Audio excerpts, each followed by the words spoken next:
What you in for? I uploaded a YouTube video. I killed a man.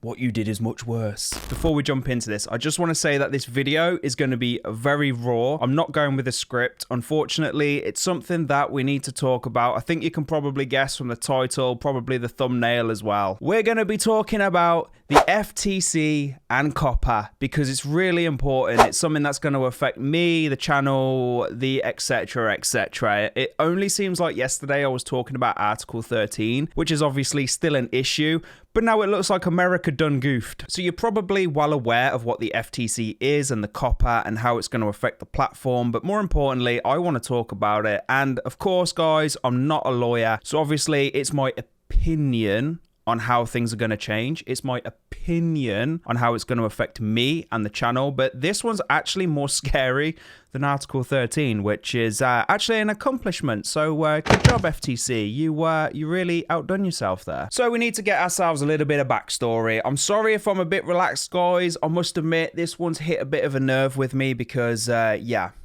I have definitely fell in love with YouTube and creating content. YouTube gets a really bad image from people, like with the whole demonetization thing and all the bad stuff that happens, but all the stuff that happens on YouTube is actually very, very minor in comparison to what's coming on January the 1st. So let's make a start with what COPPA is. Effectively, it's used to protect kids online. But the best part in all of this, and once I found out, I must admit it rustled my jimmies quite severely, is the COPPA Act was actually passed in 1998. Yep, before most of you were probably born. I remember 1998 because I'm that old. Anyway, 1998, a year when the internet was very young.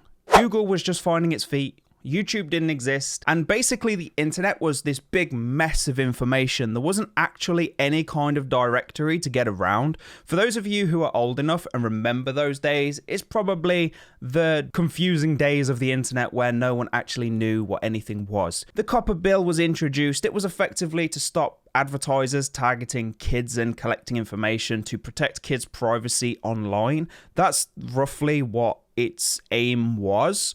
But let's be real, the internet evolved. I mean, YouTube has evolved into this big Goliath, which is actually more popular now than most television stations. In fact, I think it's more popular than any television station. And yeah, with laws not actually being updated, you better believe the FTC is going to go after YouTube, which they have, and sued YouTube. And YouTube decided to pay $170 million in costs to the FTC. So one quick myth that I want to address first of all is YouTube hasn't done this by choice, okay? This is not some big bad YouTube move. YouTube had to do this in order to comply with the law that was made in 1998. I really can't get over that. It's such an old law. I can't believe this. So if anything, YouTube is only doing their bit to comply with the whole law moving forward. And don't worry, guys, I will actually include video footage just to prove my point a little bit more from the FTC's statement on the whole situation, which is actually hilarious in and of itself. So every time now I go to upload a video, I actually have to specify whether my video is for kids. Now, this is where it gets confusing because I wouldn't actually say that my content is for kids. Moving forward, I think I might actually have to start using more adult language, which is a real shame, but you gotta do what you gotta do. Importantly, YouTube is not faultless in all of this. We can't just blame the government in this because YouTube knew full well that they had children on the platform. And the reason why we know this is because this is actually what lost YouTube the case. YouTube admitted to companies that they were the biggest platform for children and they advertised certain age ranges so these advertisers could target those specific kids. Now, that is in breach of COPPA. Why YouTube just couldn't keep that hush? I don't know. They tried to argue that the main platform is for 13 plus because you actually have to be 13 years old to actually have a YouTube account. And everyone knows there is a YouTube Kids, but of course now it's down to the content creators to police what parents decide to allow their kids to watch effectively. And let's be real, it's 2019. I mean, kids should have access to pretty much everything there is on the internet. That's what I believe. I mean, I'm a no-holds-barred person. The kids are going to find it one way or another. Because of these specific legalities, it's going to lead to some major headaches for people like me. I feel like I'm rambling. I really do hope that you guys are finding this informative. You're probably not. I'm trying to calm myself down. Right, let's talk about what that means for me and the channel. First of all, YouTube is not directly liable for this. It's actually me. So let's suppose I upload a video. I decide this video is targeted for teenagers, so I mark it as not for kids. However, some child decides that he really likes my channel, he loves my channel, and he is going to watch that video. Your boy has just breached COPPA, and I'm liable for a $42,000 fine. Reality? I'm not going to get a $42,000 fine. They're probably going to charge me like, I don't know, £100, 200 quid. Whatever the charge is. That's me speculation as not a lawyer. You hear a lot of people like doomsday scenario, £42,000 a video. I don't actually think the fine is going to be that much for small people because they're going to bankrupt people left, right and centre, which is absolutely ridiculous. So yeah, how to determine if my content is for kids. Now this is really, really ambiguous. Like really, really ambiguous. So this is actually YouTube's guidelines. I'm afraid I'm gonna have to look away from the camera because I'm not professional and I've got it on this monitor over here. So the subject matter of a video, e.g. educational content for preschoolers. I mean, that's pretty reasonable. You know, you're teaching your alphabets, your ABCs. 9 times out of 10, that's going to be aimed at kids. I mean, that is very self-explanatory. Whether the video includes child actors or models, again, very self-explanatory. Young kids in videos, pretty self-explanatory on that one. Yeah, that one's easy. Now this is where it gets interesting.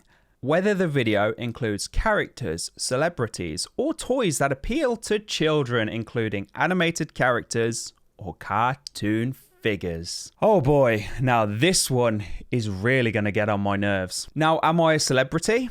No, I wouldn't say so. I'm just a guy sitting in front of a camera. I mean, I don't exactly have a huge platform, but what happens when the channel grows? What happens if certain young children do find my content appealing?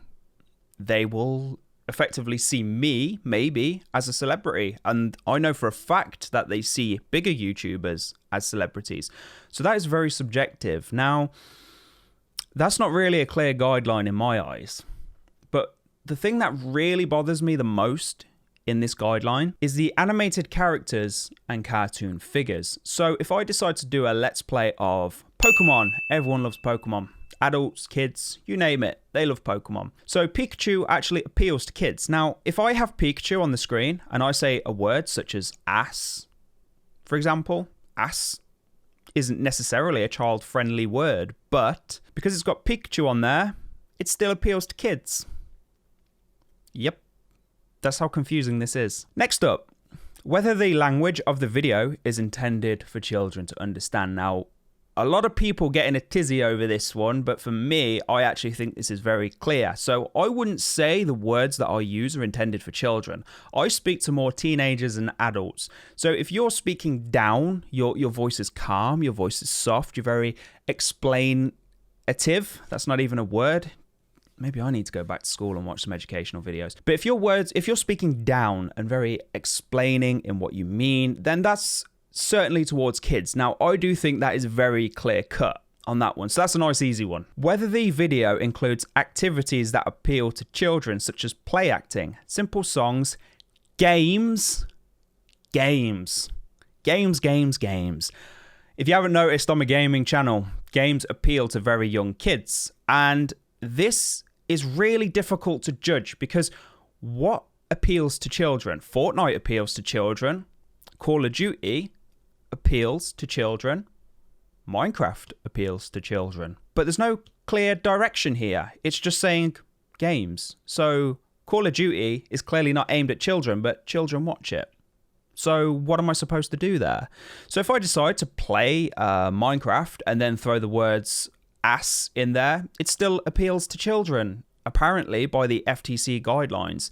So the issue that I have is, yes, I can actually target my apparent audience as adults and my video is not made for kids, but this arbitrary guideline by the FTC, what they're saying is it's at their discretion to determine if my video is made for kids, and that any logic behind this is not applying, because this is the criteria that they use. And also they don't specify how many pieces of the criteria do I have to hit. 1, 2, 3, 4.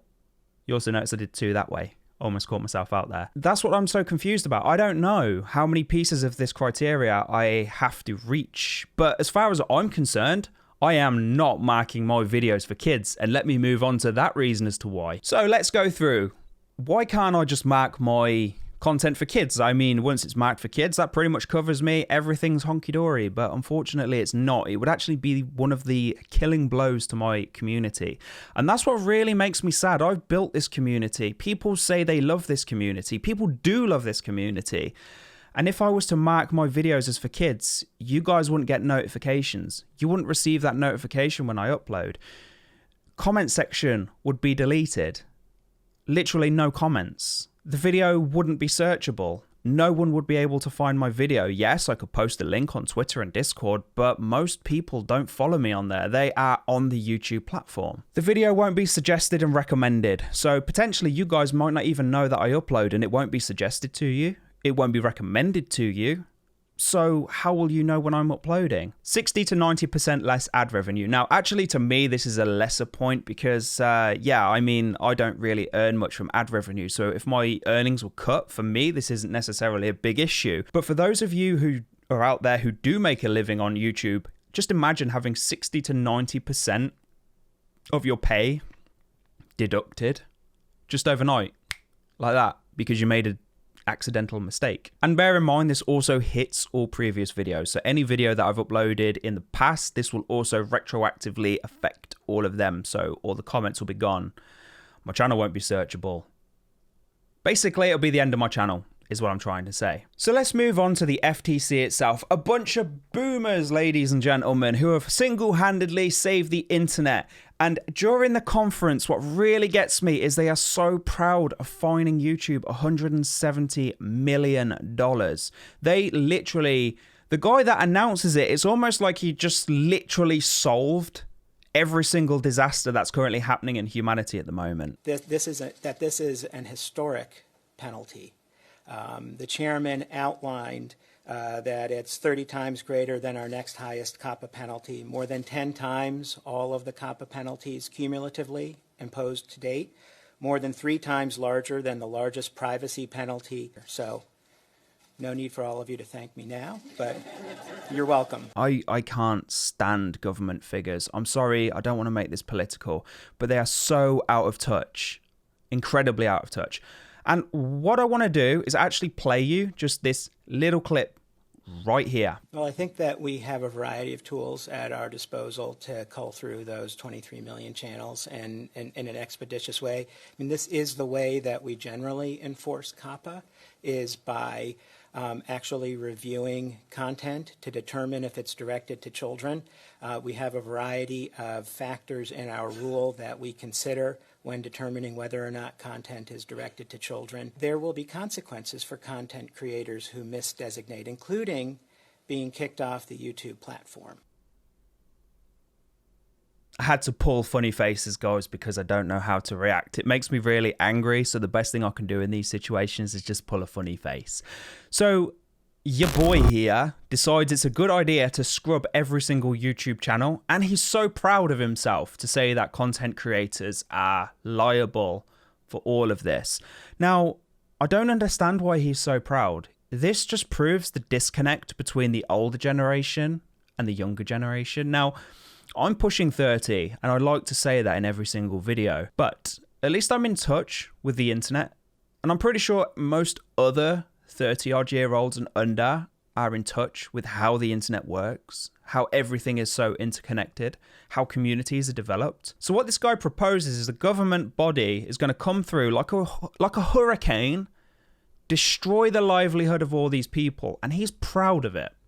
He is proud of it. This is so much worse than Article 13 in so many ways. Yes, at least with Article 13, your channel would be terminated, which is bad. But at least you won't have a fine on top of your account being terminated. These guys could literally drag you through court. They could drag you in front of a judge, put a legal case against you, and then you're Thanos.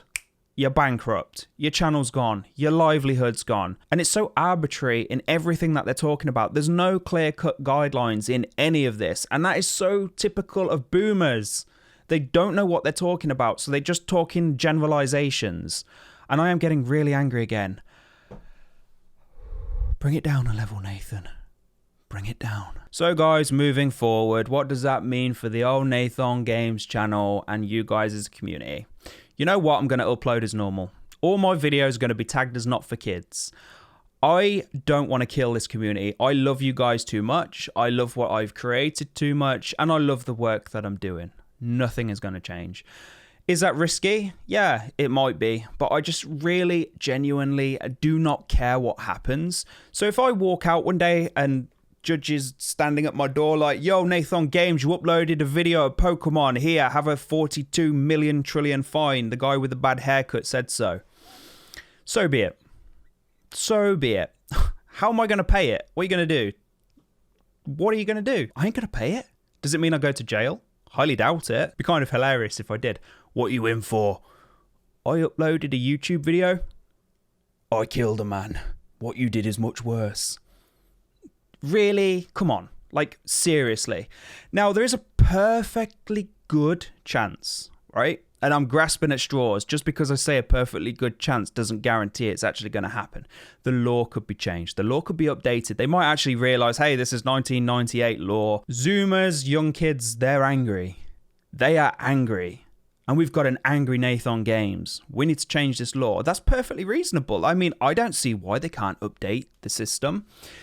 But yeah, I haven't covered absolutely everything, guys. I'm not a lawyer. I've read through so much. I just can't be bothered to talk about all the paperwork that I've read, all the points I've read. And I mean, the FTC video is 47 minutes long. I watched the entire thing, and I don't want to subject you guys to it because you'd just fall asleep. Did you make it to the end of the video?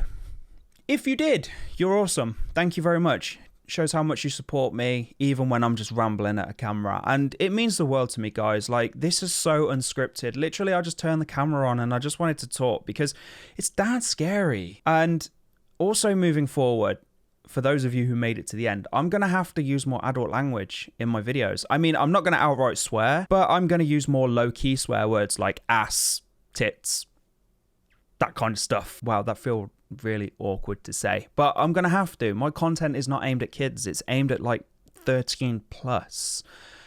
But yeah, guys, drop a like if you like the video. Check the description. I'll put a link to change.org. But let's be real, they don't listen. They never listen. They didn't listen about Article 13 and they won't listen about this. This is the world we live in, unfortunately. Everything that we've built as a younger generation has been ripped apart by old people who don't understand how things work. They think they're doing good, but they're actually causing more harm. I mean, YouTube helps plenty of people with mental health problems, physical health problems. Jesus, so much information out there which is going to be lost. And I truly, truly believe that the golden age of the internet is over. I truly believe it. Whatever, I'm going to turn the camera off, guys. Thanks for taking the time to watch this video as always. Until the next one, see ya.